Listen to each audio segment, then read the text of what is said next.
Hi, I'm Uncle Mark. Welcome to the channel. Just doing some work on a Dodge Journey or Fiat Fremont. I'm going to show you how to take the radio controls or your heater controls apart and out, and also the radio itself. So let's get right to it. First thing, we have some moldings here, some garnish that needs to be removed.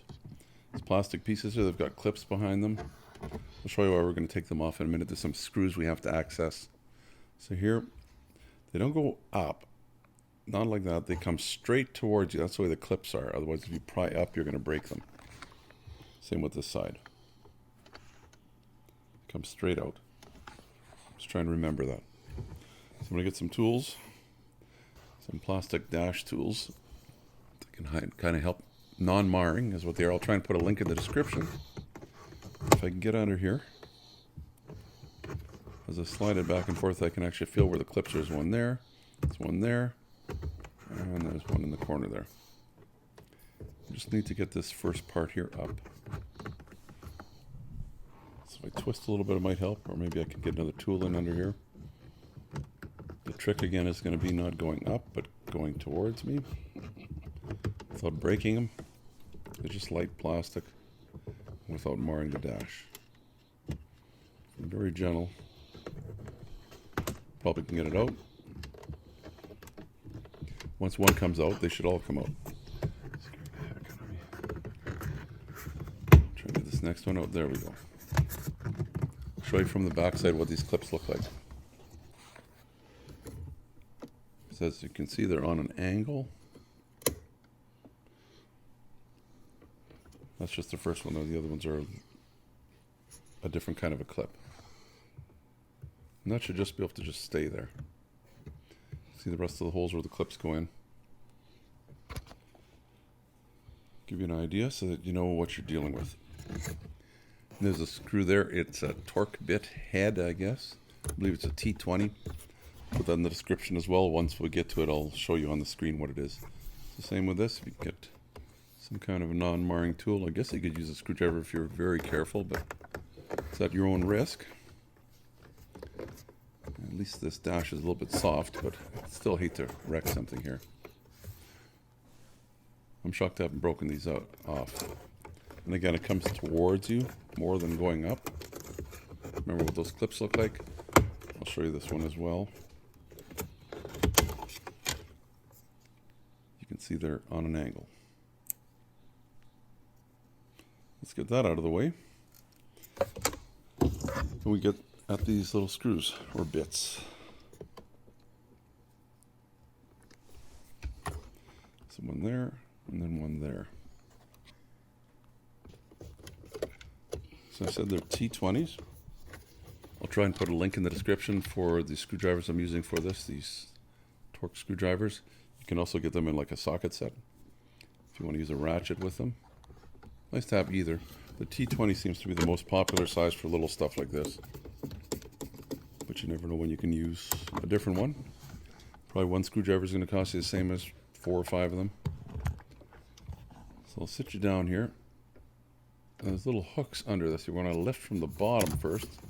You can get your fingers under there, and then the top will click out, and that's it. That's your radio controls and your heater controls on this little piece. And enough wires there. They go into this little connector. I'll show you how to take that off. If I can flip it around a little bit. It's got a little connector tab there. You're going to have to pull away from a little bit.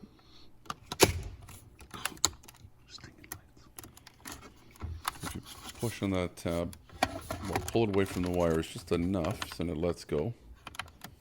And then should be able to get this out of here. I wouldn't recommend pulling on the wires.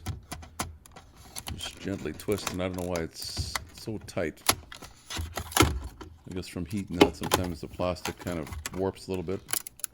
Oh man, did you see that? I just broke the little tab here in slow motion. See that little tab right there? It's a tab so that this thing doesn't fall out. Here we go. I didn't see what I was doing. It's hard to see when you're doing looking through a viewfinder. Anyway, these will come out. There we go. Should only go in one way. Hopefully these wires won't unhook. You'll know if all that stuff stops working one day. Maybe they unplugged.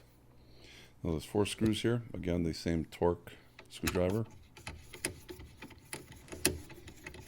Pull them out. Yes, this one that's on the block here. This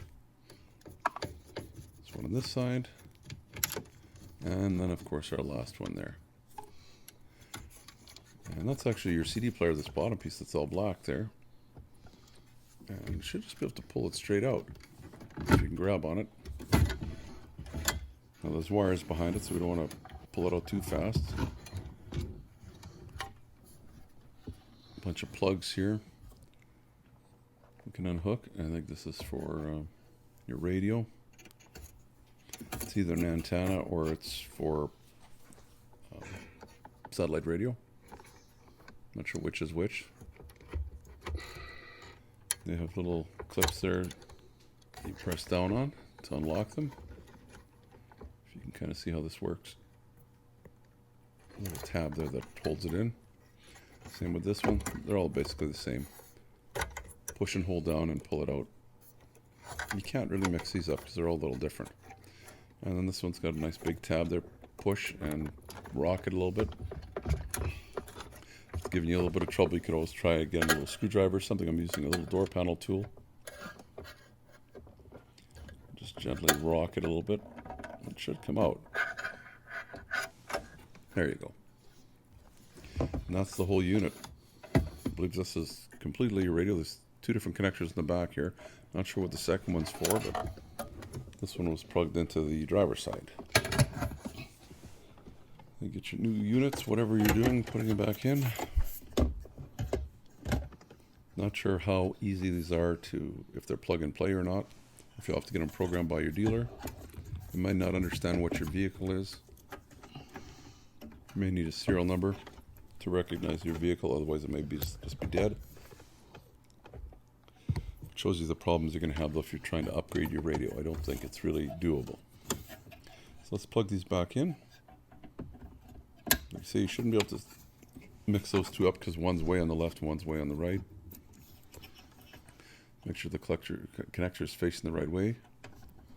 Right side up, and it should click in there. I felt that one click. Same with this one. And then the major one here, which was on this one all the way on the driver's side. Let's make sure all those wires are going to get tucked in there. That one's for the controls. So I'll just tuck that out of the way. This has some extra wires hooked up to that green you won't have on yours. It should just slowly go in and pop in. So let's get our mounting screws, those little torque screws, put the back in. Same way you took them out. Let's make them nice and snug. You know how to do that.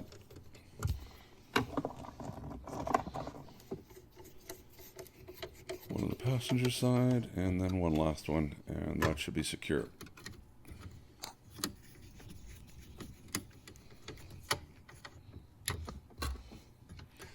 Get this other wiring harness. That's going to be for all the controls. It only goes in one way. Clip goes on the top. So you have to know which way is up. There's no way you can't put it in the wrong way. I'm going to sit this upside down so you can see what I'm doing. I'm going to try and twist the wiring around as well. It should just click in here. Well, just down until you hear it click. Flip it around. Now these hooks on the top we mentioned before that are holding to the top. So they'll have to go in first, up in there. Let's give you another angle for this. So the hooks go in and then the bottom falls down. The bottom should clip in there. Put your 2 screws in here. Again, those same corkscrews. They're all the same screws, so you can't mix them up. Remember too, I've got a playlist on this vehicle. It's the Journey in the Fremont. Same vehicle basically. If you want to learn more about how to do some repairs on this. Now here's the easy part, hopefully. Click the stuff back in. You don't want to force it. You want to make sure that they all fit in where they need to fit, one at a time. So you can see it doesn't really want to go where it wants to go. You're going to have to twist it a little bit. And then it should just pop in. Click and click. Got the one side done. Let's do the driver's side as well. Smaller one. I guess you could get these through Chrysler if you broke one, or maybe an auto wrecker. Hopefully you don't need any more. Especially if yours are in good shape. So again, try not to force. And it's done. So hopefully this has been helpful. Oh, we might as well try it. Make sure everything works. Radio's coming on. How about the fan? Got some extra beeping going on. The extra beeping is a dash cam we've just installed. And what's going on here? Oh, maybe I need to be into the next. Are we turned on? There we go. Not my vehicle. I don't know how this all works. Now we hear a fan. There you go.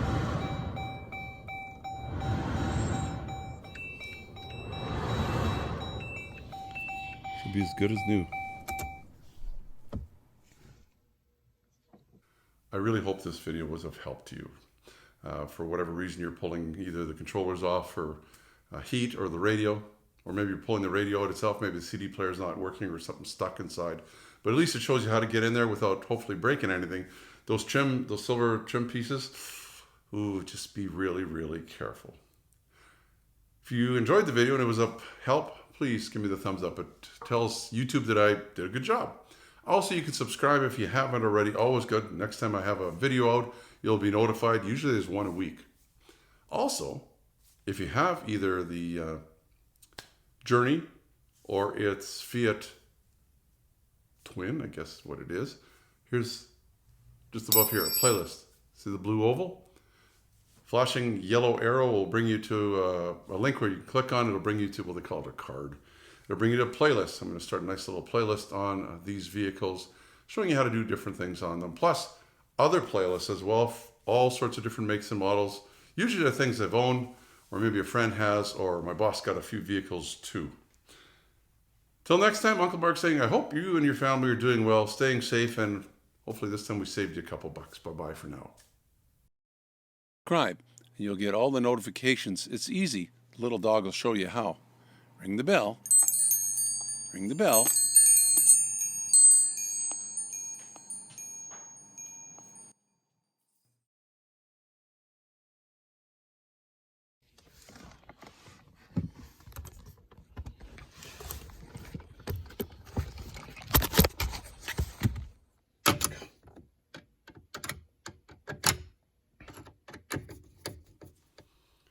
So hopefully you figured out how